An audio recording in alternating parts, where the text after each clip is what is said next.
Hind eye hospital ने IMA के जालंधर के साथ आज का प्रोग्राम किया, CME किया, जिसमें कि हिंद आई हॉस्पिटल के सभी डॉक्टर्स ने आँखों की जितनी भी बीमारियां हैं उनके बारे में विस्तार से सभी डॉक्टर्स को बताया, ताकि सब लोग इन बीमारियों के बारे में जान सकें।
May every one of us ensure that no one suffers from pain or sorrow. Neither do I desire the crown, nor heaven, nor rebirth. I only desire to alleviate the suffering of creatures burning in the fire of pain or sorrow. Thank you. Kindly be seated. She is a MS in ophthalmology from PGI Chandigarh. She has done FAICO in British Retina. She has more than 20 years of surgical experience with capability of performing varied vitreoretinal surgeries.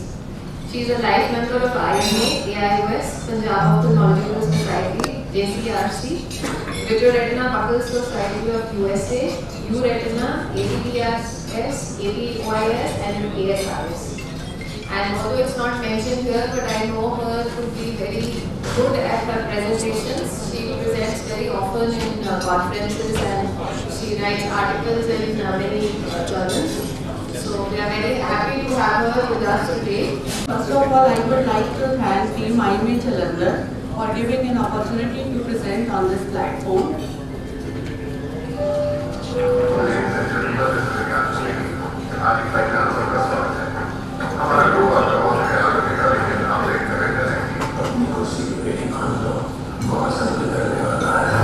This is for all the good reasons. I shall be discussing the retinal changes in diabetes mellitus patients. Are these changes reversible? So let's have a look. As we all know, diabetic retinopathy is a microangiopathy leading to severe vision loss. Early detection and timely intervention are the key factors to avoid blindness. According to ETDRS classification, it can be non-proliferative or proliferative. In the NPDR, we can have mild NPDR in which few microaneurysms are present. Moderate NPDR, there is increase in the intraretinal hemorrhages, hard exudates and few cotton wool spots. In severe NPDR, there is intraretinal hemorrhages in all the 4 quadrants with venous bleeding and intraretinal microvascular anomalies, and it needs management. In the proliferative diabetic retinopathy, there is formation of the new vessels which are abnormal and they can bleed. In this FFA, we can see areas of capillary non-perfusion, leakage over the disc, and the formation of the new vessels. These are the advanced cases. This is a patient with PDR with vitreous hemorrhage and tractional retinal detachment. This is a large subhyaloid lead. This is a laser PDR, and in the center we can see whole of the retina is pulled up because of the tractional retinal detachment. The main cause of vision loss in diabetics is diabetic macular edema. It can be center involving or non-center involving. In the diagnostic modalities, we have optical coherence tomography OCT, angio-OCT, and wide field fundus imaging with oral FFA. OCT helps in evaluation and monitoring of DME, and also to look for any traction like membrane over the macula, which needs surgical management. In the angio-OCT, it's a non-invasive angiography, but its drawback is that we cannot examine the periphery with it. With wide field fundus imaging, we can look for the peripheral lesions also. Earlier in our center, we used to inject sodium fluorescein dye for the FFA. Nowadays, we are doing oral FFA. And we presented this study in the NIM Icon last year as a NIM poster, and I was awarded 3rd award for that. Management protocol includes laser photocoagulation, anti-VEGF injections, or sutureless vitrectomy surgery. But the foremost factor is the good metabolic control. Like in this patient, if the metabolic control is good, then there is decrease in the heart exudates and the patient can have good vision. Orbit oculoplasty super speciality is a vital link between eye surgery, plastic surgery and facial surgery, and we get a combined benefit of all these with these surgeries. So in orbit and oculoplasty super speciality, basically we do medical and surgical management of a wide range of conditions affecting the structures that surround the eye. Of the orbital fluid and entrapment of the inferior rectus muscles is seen in these type of fractures. The only treatment is surgical repair of the fluid with silicone sheet and release of the inferior rectus muscle so that the patient can be relieved with the symptoms of diplopia. Proptosis is forward protrusion of the eyeball, which is mostly seen with thyroid ophthalmopathy and intraocular tumors. Retinoblastoma is a common infant tumor, which is a tumor originating from premature retinal cells.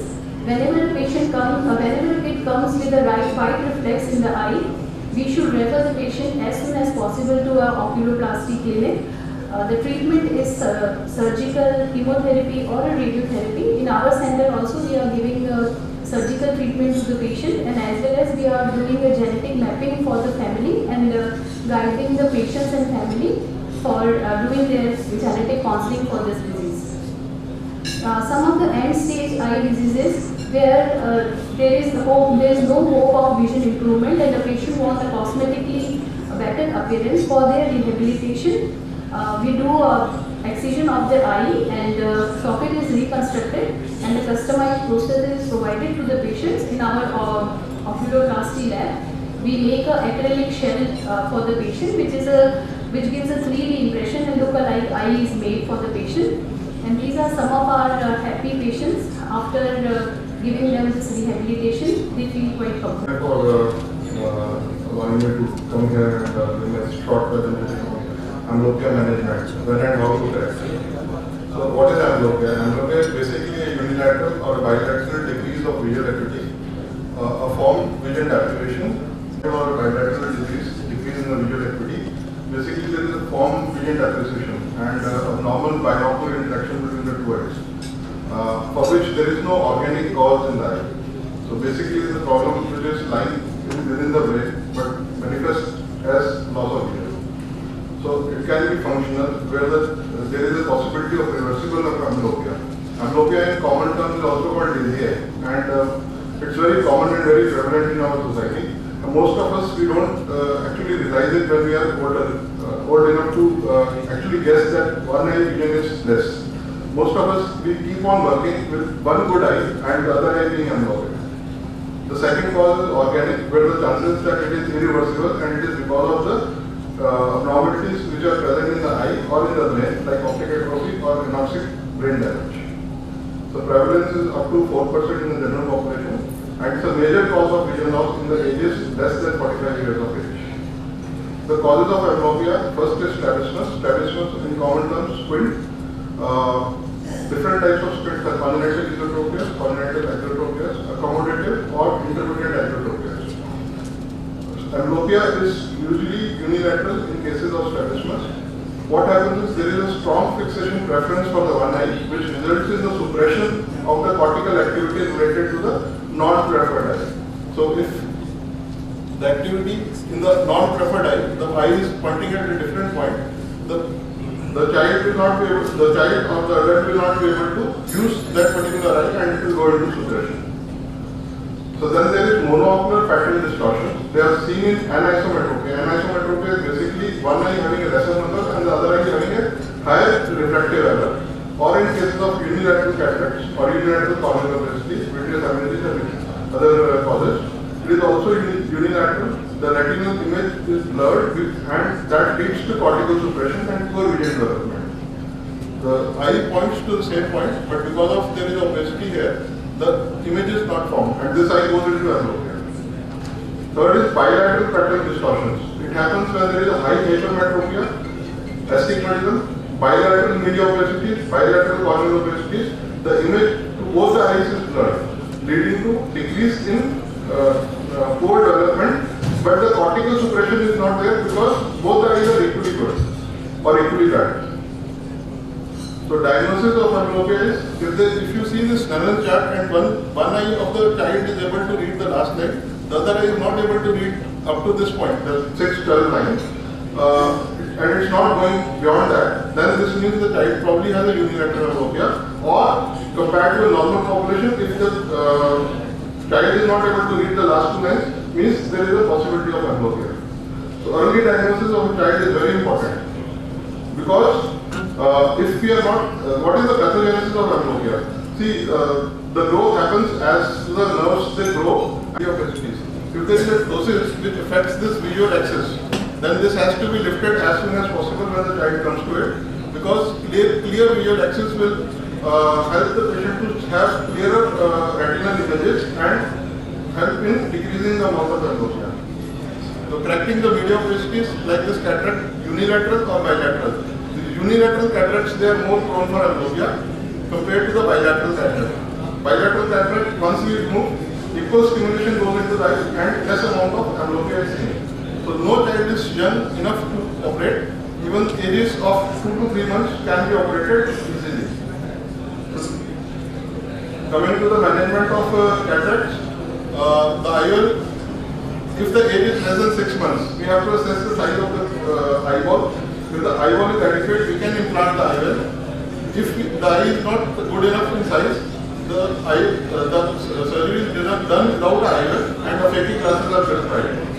And if the age is more than 6 months, preferable to implant the IOL. The first video on the right side shows that the removal of the cataract, and the left shows the implantation of the IOL. The surgery in pediatric patients is different from that of adults because here the chances of getting posterior capsular opacification and the cortical residual matter leading to second cataracts are higher compared to that of adults, and also the tissues are very elastic in children, so management of cataract at this particular age becomes very difficult. So you require experienced hand to do these type of surgeries. So what we have done is we have made a rhexis in the anterior capsule, and also we have made a rhexis in the posterior capsule along with the vitrectomy, and then we have implanted the IOL between these two ribs behind the anterior capsule and in front of the posterior capsule. So giving a phakic glasses and IOL implantation is the treatment of birds. So, but the patients are tender. They are sometimes difficult to tackle because they will complain that the child is too young to wear a glass. It will be difficult for him to keep them on. Wearing glasses will increase the power. they should avoid doing a lot of near work and distance work. Surgery should be avoided as much as possible. What if surgery will lead to any other problem? So these are all the problems that the patient attender will have. But because of that, they waste a lot of time getting the surgery done, but that ultimately leads to the child losing the vision. Coming to strabismus, it can be inwards, which is called convergent squint. It can be up and down hypertrophia, or it can be outwards, called divergent squint. Myths among patient attenders are that squint thinks that treatment is not necessary, treatment is only cosmetic, treatment is not possible, it can be treated any time in the life. But once the child crosses the critical age, that is the time when the child can improve on his vision acuity, he loses vision. So management of squint is optical. In few cases like accommodative esotrophias, giving glasses can relieve the squint. Or it can be surgical. Surgery can be done in both eyes or one eye, one muscle or multiple muscles. Single surgery or multiple surgeries can be given. Target is to correct the eye and make the child look straight. The sooner the eyes are aligned, the better it is. It helps regain the binocular vision functions better. Results depend upon the initial deviation, and in 95% cases the results can be predicted or achieved with a single surgery. So these are the summaries where we do a medial rectus resection and a lateral rectus resection for a case of esotropia. In resection, we weaken the muscle, we will suture the muscle near the insertion, we will cut the muscle from the insertion and push it back into the towards the equator. We will be cutting it from the insertion and then we will be pushing the muscle back towards the equator.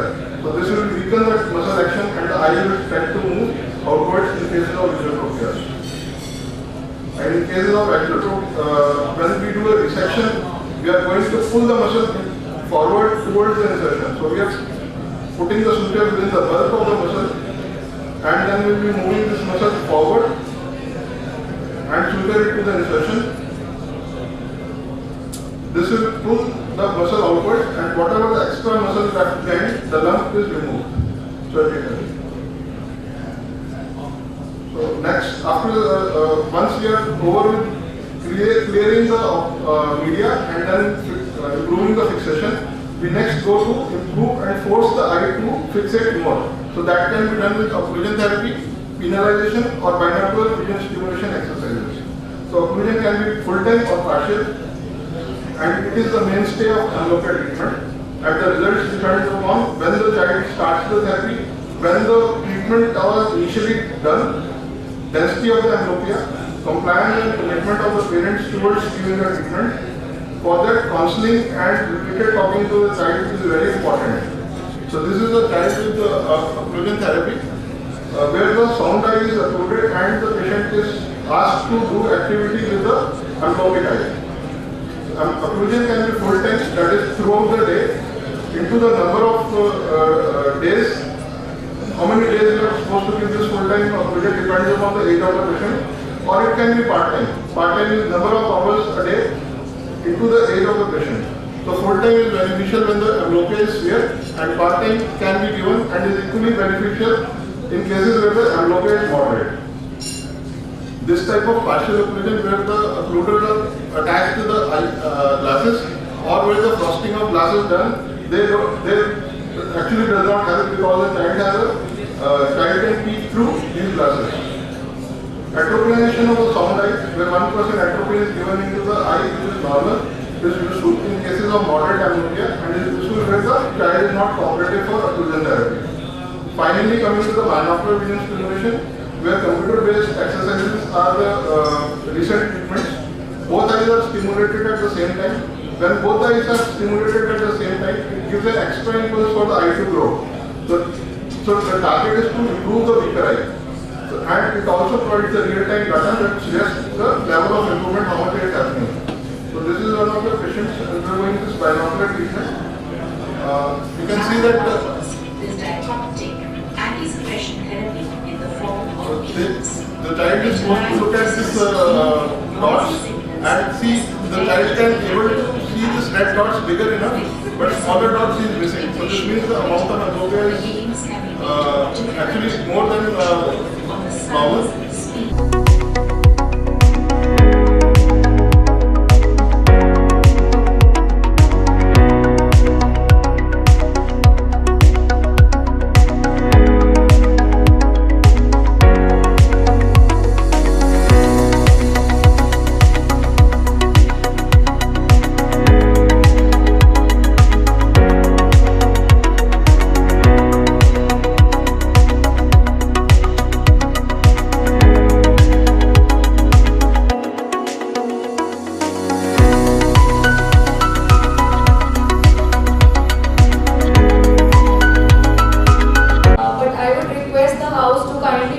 please silence. Especially my right hand side stalls to close, please. This will be my last request. We move forward to our next talk, and it is importance of eye donation. Today in this era when we are talking about organ transplants, organ donations, cadaveric transplants, we all know that the leader was always the corneal transplants that were done. So let's hear again Dr. Saurabh, and he'll tell us what all we have now to save cornea. Over to our speaker. Thank you, Dr. Ima. My second talk will be on the corneal transplant, and I will be talking in brief about eye donation, and then we will look about what transplant modalities we can give to our patients. So, these type of patients, can we really help them? Yes, we can definitely, but we cannot until we understand the disease pathology, until we realize the agony of the corneal blind person, until we realize the value and meaning of eye donation, until we realize the purpose of eye donation movement, until we realize the technicality, complications, methodology of procedures involved in eye banking, until we generate enough corneal transplant surgeons on the ground, and until the state and the central assistance is fully supported. Do remember that in India, around 2.5 million are suffering from corneal blindness, of which half of them can be cured. Half of them means 1.1 million, and to do that, we at least require 1 lakh corneas per year. And our current procurement is around 14,000 throughout India. So there is a big gap that has to be covered. So what people think about eye donation? They think that the whole eye is removed and the whole eye is implanted, like this type of thing. But this is not the fact. The whole eye cannot be transplanted. Only the cornea, that is the front surface, is transplanted. So no lens, no retina, no optic nerve. They cannot be transplanted. And who can donate? Anyone can donate. ABCD, anyone can donate. First is to pledge your eyes, motivate others to pledge, facilitate donation when there is no pledge. So pledging is not mandatory. Only thing is your relative should be pledged to donate you when you are released. You should call the eye bank number immediately, and we at Tinda Hospital do have an eye bank. You can call any of our numbers, we are there to respond. Or you can even call 1919, which is a national eye bank donation number. Eyes should be collected within 6 to 8 hours of death. How to prepare the patient for donation is close his eyes, place a moist cloth on the eyes, put ice if possible, switch off the AC and fan because they will dry the cornea, and help file the donation consent. Mind it, donation does not leave any scar and it is carried free of cost. No one will charge you. And eye bank is a charitable organization without any profit motive. They are purely functional for the benefit of the society. The eye bank facilitates the removal of the eyes, processing of the eyes, and evaluation of the eyes and distribute them where they are needed. So this is the role of the eye bank. They are not involved with transplantation process. They are just collection centers and they are just processing units and then they are distributing units. So this is eye bank and what it is role is mentioned in this small video. Eyes are collected, they are evaluated under sweetness. A form is filled. If the whole eye is collected, then the cornea and the scleral rim is removed. And they are preserved in the corneal mediums, which is MKM medium, and we can preserve those corneas for a period of minimum 4 days to 15 days in a cold environment. We also do serology for all these patients so that the infection is not transmitted from the donor to the recipient. And finally, these corneas are evaluated for their strength. Strength, basically we look for the endothelial function, any scars of the cornea or any other problems that should be evaluated before we transplant the patient, transplant it to the other donor. So once the corneal transplant is done, corneal donation is over, we go for a corneal transplant. though we are running late, but definitely I will try to finish my talk in time. And thank you, Ima Jalandhar, for giving us the opportunity to present our topics in this session to this August gathering.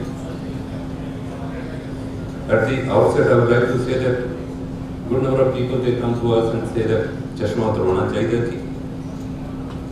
And my answer always is, if you like glasses, you are happy with the glasses, then why should you? We are no one to say that yes, you should remove your glasses. But then prompt answer from the patient is, no, who likes glasses? So we are here to give you the options for removal of glasses. It's not that a person, young person, maybe a young child, they don't want to use glasses. Anybody in this category, they don't want to use glasses and leave life without glasses. So there are options available with us.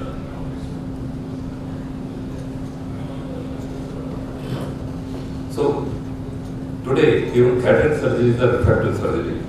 So we will talk about all these things in our case panel. Refractive surgery can be cornea-based, it can be lens-based, or it can be both lens and cornea. We have seen an era where the RK was very prevalent and people used to go to Indore and get it done in herds. Then laser came in and things changed. There are patients where we treat with phakic IOLs, where the visual lens is left inside the eye and we put another lens inside, that is phakic lens.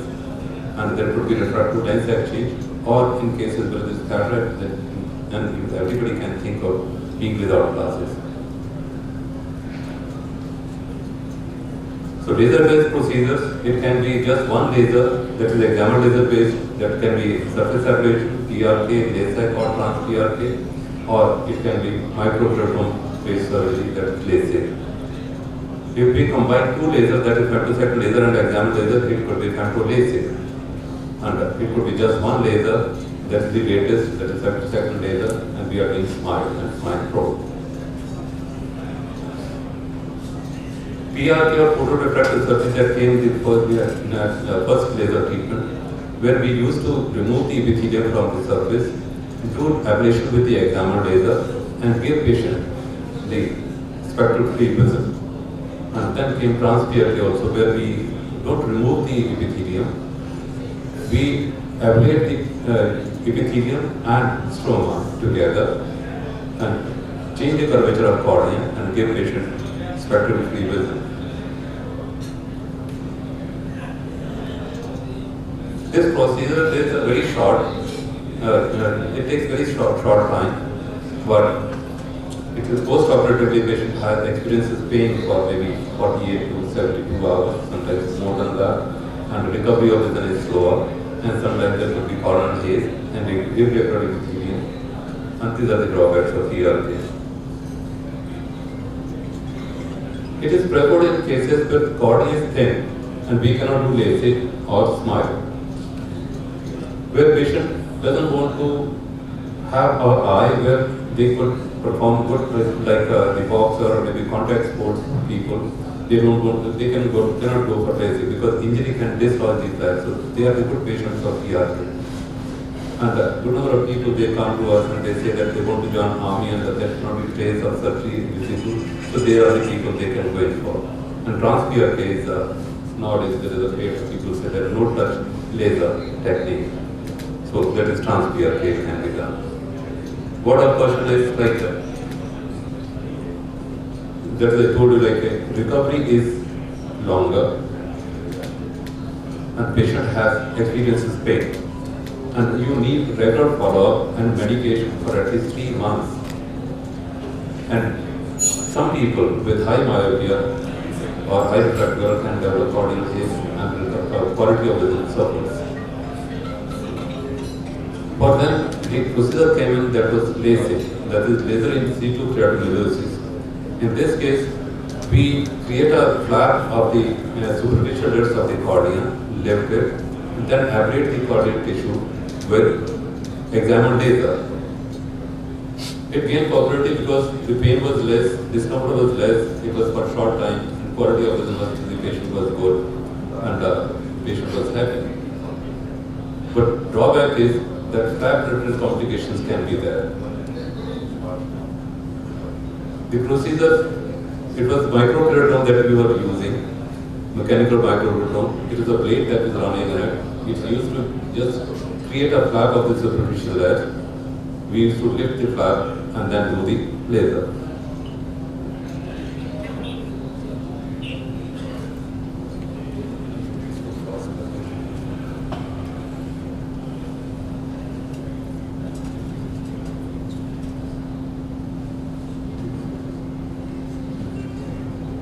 So we lift the flap, apply the laser and replace the flap onto the surface again. Wash it properly and patient can leave and experience a good quality visit.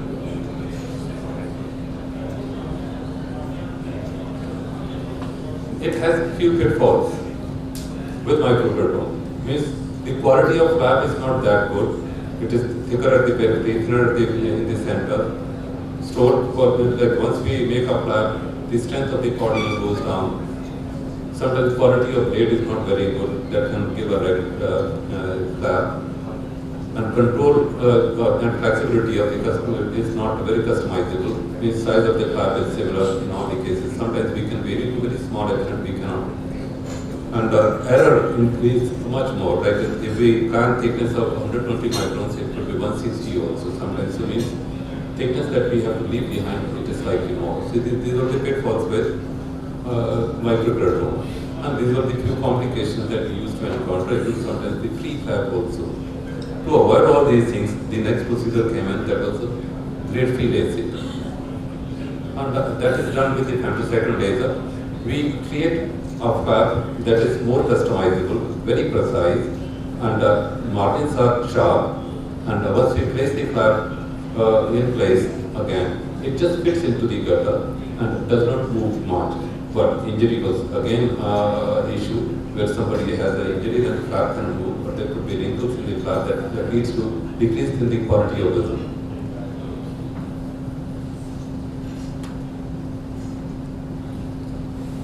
We have seen this creation of the flap. Then we separate this flap once we have created with the laser.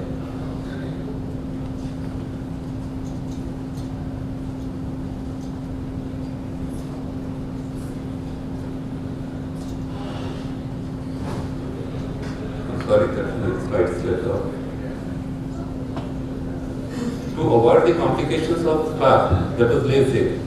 Now it is a smile that is there. It is small incision reticular restriction, where the incision size is hardly 2 millimeters instead of 20 millimeters in case of microkeratome blade LASIK or blade-free LASIK. We create a lenticule inside the stroma of the cornea. We separate this lenticule from the anterior surface of the cap, and then the refractive surface is stromal bed, and just remove it. So you see, cornea is all intact all round. It's very small incision. So in this case, even if patient rubs the eye very nicely, there will be no change in the corneal surface. Means there will be no wrinkles. With the injury, there will be no movement of the flap, and patient is really happy. And this is the third generation laser treatment that is being done. And now you can see the removal of the lenticule from the. This is the lenticule that we have removed.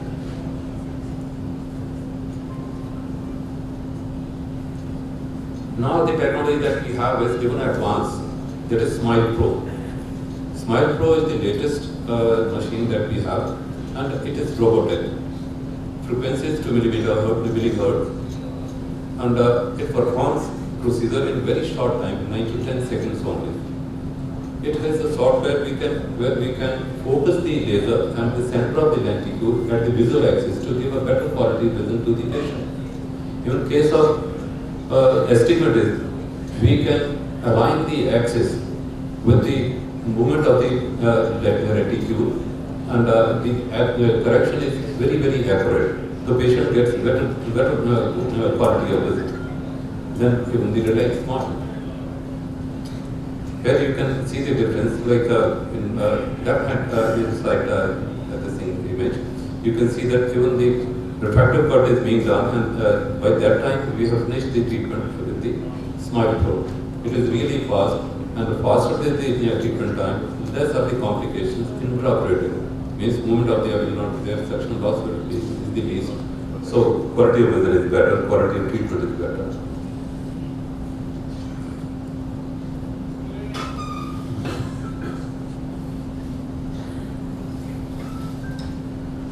Why go for Smile Pro? It is much better technology. Even higher number can be treated with this, and better quality of vision patient will be getting. Stability and flexibility of the treatment is much better. Chances of dry eye are the least, because after LASIK, the chances of dry eye in people, because nowadays every young person or maybe everybody is onto either mobile or onto the screen, and the chances of dryness used to increase a lot, because once we make a flap, there are cutting of the nerve endings that supply the center part of the body, and flap is sensationless. In the sensation, they return very slowly and in a long time. So chances of dryness were much more. It was much more. In case of Smile, that is not there, and patient can lead a happy life without any dryness symptoms. Though, according to the age it comes in, it will be there. And the patient gets a better quality vision, and it is almost HD vision. There are few contraindications that we cannot perform laser treatment on the eye.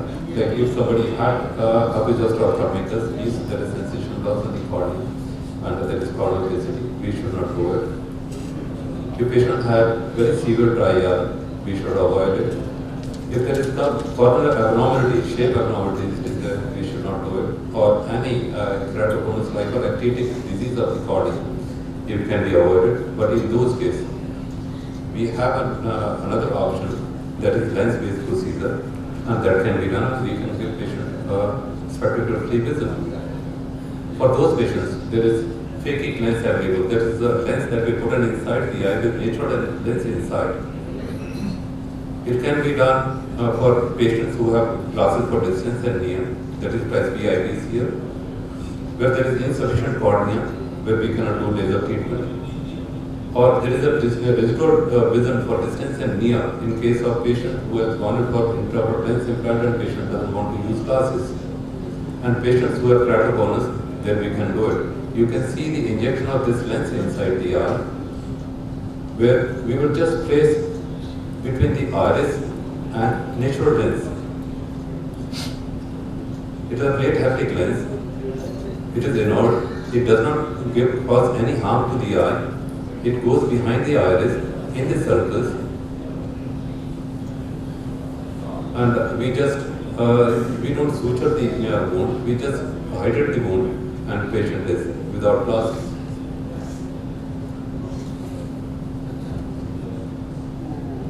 This is the shape of the lens that we are using. It is concave behind and curved anteriorly. It has holes to give nutrition to the lens, and pepper can flow those holes. There are toric marks, even toric lenses are available, so we can correct the toric astigmatism also.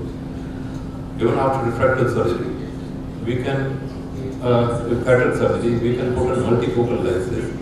This left-hand side image is with the laser, like a femtosecond laser that we do cataract surgery, that is robotic cataract surgery. On the other side, it is manual, that we had performed the anterior cathode axis. We remove the natural lens, that is cataract, and put on another lens that is multifocal, and patient can see for distance and near both.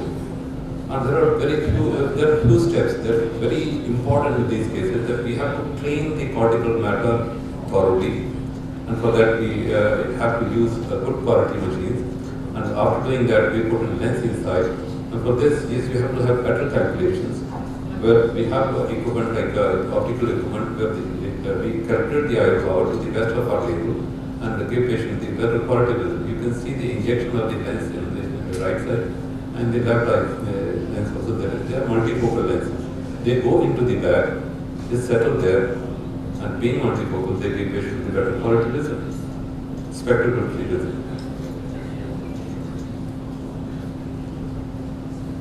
With best of possible equipment that we were having the calculations of 5 years, we were getting results in almost 73 patients, 73% of the patients, plus minus 0.5 refractive error.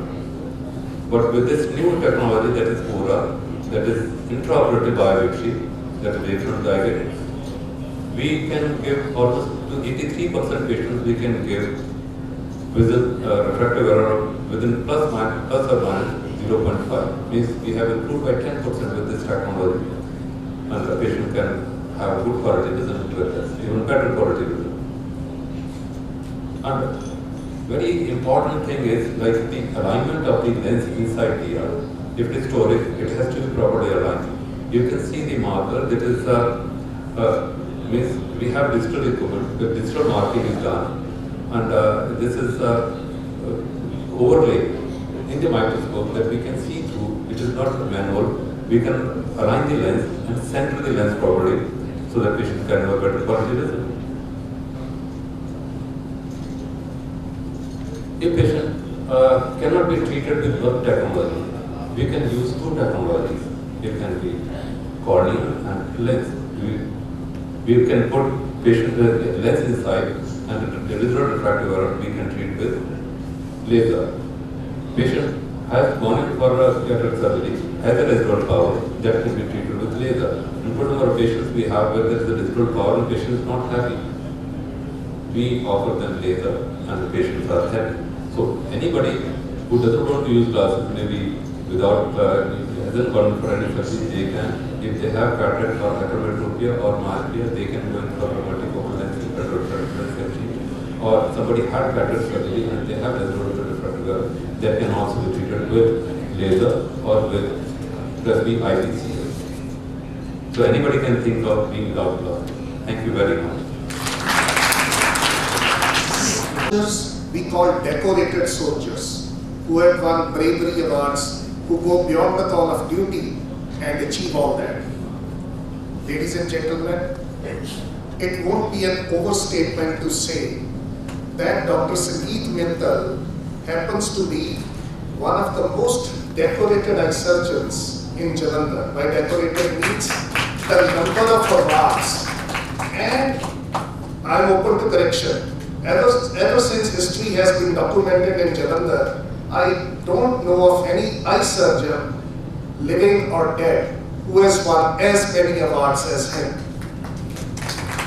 He's done his PGI post-graduation from Chandigarh, PGI. He's a VF fellow from Shankarantaraya, Chennai. More than 30 years of experience with vitreoretinal surgery. He's won many awards. They're on the screen. I don't want to stand between him, him and what he's going to tell you. I'm a little surprised. He says, my brief rendezvous with stardom, as if he's on his boots, he's left via surgery. It's not brief, it is continuing. It's a dynamic process. He's a very dear friend at a personal level, and I must admit, despite all these achievements, all these awards and the stardom that he moves around, he's an extremely humble person. Ladies and gentlemen, I present the man in black. Immensely. Two of them I think most of you know, but third one I'm just going to say a few words about them. The first, the person on your left, Dr. O.P. Mittal, my father, and I think the first instances of becoming an ophthalmologist were shown seeing him practice. Once I visited with him to a conference, which is the All India Ophthalmological Society conference in 1976 or 77, when I was 8 or 9 years old, and in Udaipur. And that, I think, I remember those days, I do remember those days of the conference, the trade, everything, and I think the kida that entered into my mind of becoming an ophthalmologist started with that. The person in the middle is Professor Amol Gupta. He is the person who inspired me to become a retina surgeon. He is the former head of the department of ophthalmology and former dean at PGI Chandigarh. And he was the person who inspired me to become a retina surgeon, seeing him. And the most important work ethic that the thing I learned from him was when he told me, Sandeep, when you are examining your patient, just don't see the eye of the patient before treating the patient. You have to go beyond the eye, you have to look at the optic nerve, the brain, the whole body. And not only the whole body, the whole patient, but the attendance of the patient, and you have to manage according to his, not only the patient, but his attendance and his social status of the patient before starting his management. So that was the one teaching that I still remember and I followed that. And the person on the right, I think everybody knows him here, Dr. J.S. Sen, and he has taught me work ethics. I can't believe when I joined him, I had seen him working from early morning till midnight. And that is not for one day. For days together he used to work like that. I've never seen a person who has got such a strong work ethics. And second thing I liked him was whenever I wanted something, I used to go to him, I say, sir, I want this thing. And he never has ever thought twice before handing me that equipment. And never interfered in my work, whatever I'm doing. And now I will go to some backdrop of my talk. Friends, this is a national body of ophthalmologists which is called the All India Ophthalmological Society, in short the AIOS. It was established in 1930 and it has got nearly 25,000 life members. And recently, now it has been, this is a slightly older slide, now it has held its 82nd annual conference. And it also has a forum which is called Life Beyond Ophthalmology in it. So this is a national body of ophthalmologists, and the annual conference of AIOS is attended by more than 7,000 delegates. There's more than 17 halls for scientific delegations covering cataract, community ophthalmology, cornea, glaucoma, oculoplasty, refractive surgery, whatever we have discussed in this meeting before me. There are 3 competitive sections that is the best video, the best poster, and the best paper. And there are more than 2,500 papers presented, submitted, and 500 videos submitted. Of these, 350 papers are selected for oral presentation, and about 500 posters are selected, and 50 videos are selected for display. And there is a section that I call Life Beyond Ophthalmology, which includes singing, dancing, and photography, and that awards are given for that also. And my journey towards started with Life Beyond Ophthalmology. And this is another society, the European Vitreoretinal Society, was established in 2001 with more than 1,400 active members. And it held its last 20th annual conference last year at Cappadocia in Turkey.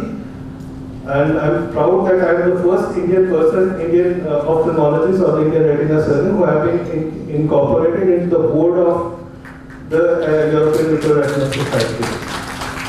So as I told you earlier, this was the first place from where my journey towards startup started.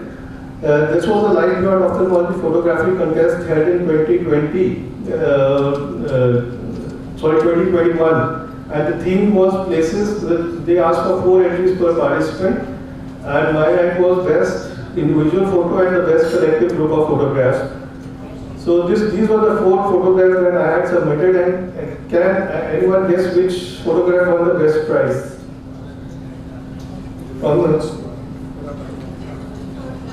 Dr. Sandra said pyramids. Any other guesses? Yeah, the third one is the right one. That is none other than our own country, India. The Pangong Show Lake in Ladakh, which was the first prize. So just wanted to say that India is no less than the other parts of the world. Now coming to the topic I'm presenting is like a few videos that have been awarded the best prize. So this was the EBRS Best Video in 2017, dislocated eye with different strokes. Can I have some audio please? So no single stroke is sufficient to counter different images in different situations.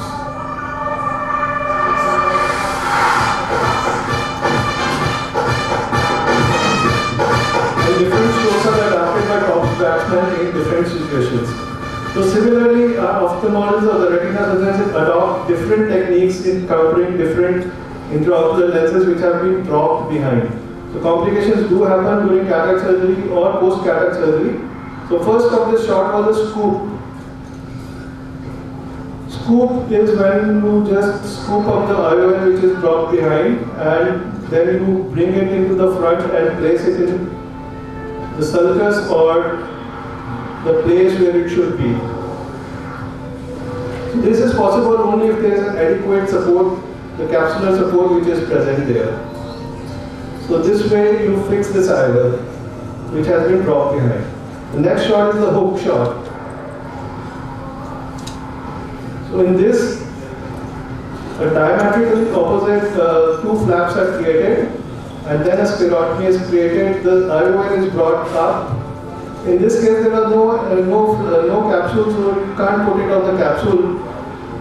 So the haptics are brought out into these scleral flaps, and then these haptics are hooked into the sclera. So that's why I call it hook. And then these flaps are glued. The next one is pull.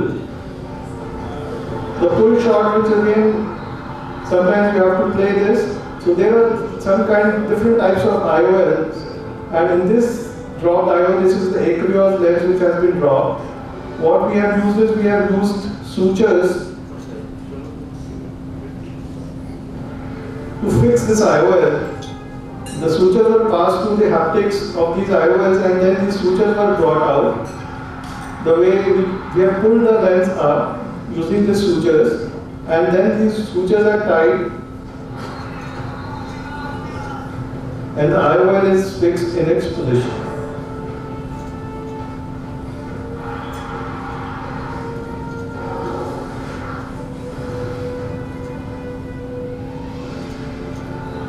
So this is a special type of IOL. If it drops, you can use this technique. Sometimes nothing is possible. We have to switch in this, as this batsman switch from this being right-handed to left-handed. So we have to remove the damaged IOL which is present, which cannot be fixed, and we have to replace this with another IOL.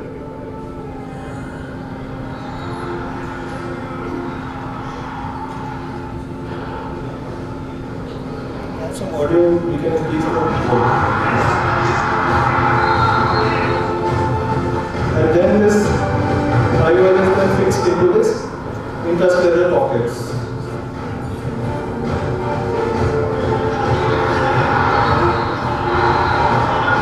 And this was a patient, this is the last patient.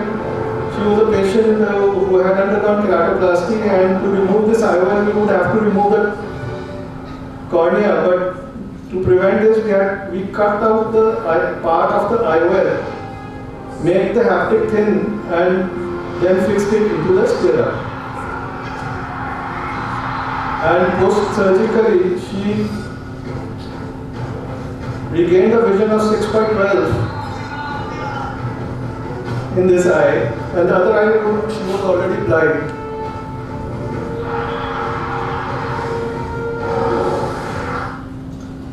So this was my first video that had won the Best Video prize. So coming to the EVR's Best Video in 2019, I titled it "Just Don't Do It," and this is the video. Good, Andy, good. Kill it. Do it! Kill it now. Do it! Just do it! No. No! No! No! No! No! No!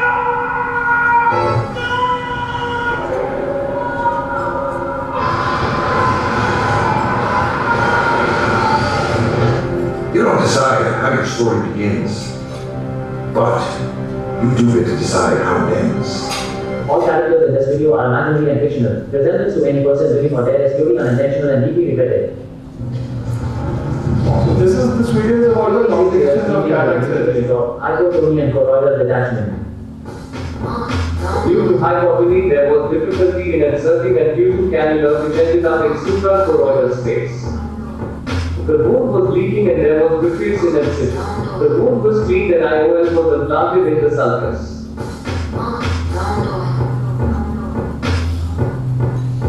The incision was sutured with 10 or monofilament suture. Nucleus removal had to be done in the presence of choroidal detachment, taking care not to injure the retina and choroid.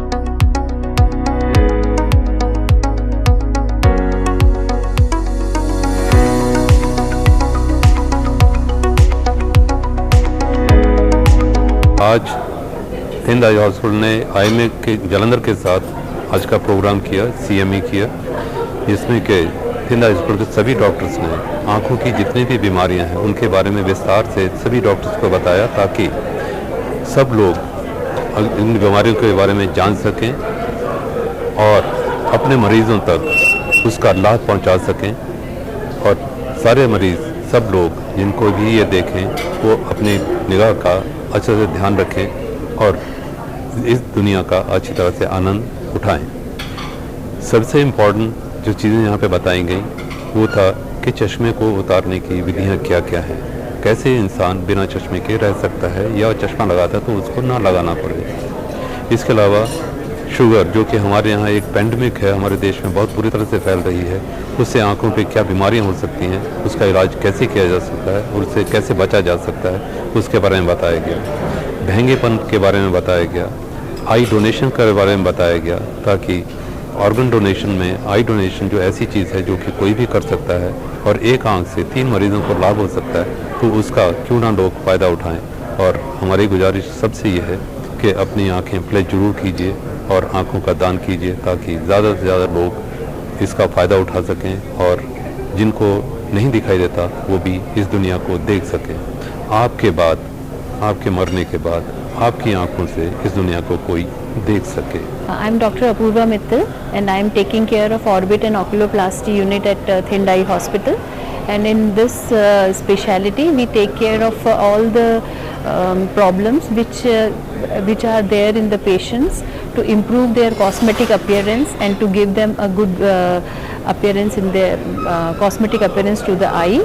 And sometimes we have seen that there are tumors in the eye. We deal with those tumors, give the better correction to the patient, give the better vision to the patient after removing them. Sometimes patient loses their eye and there are trauma cases.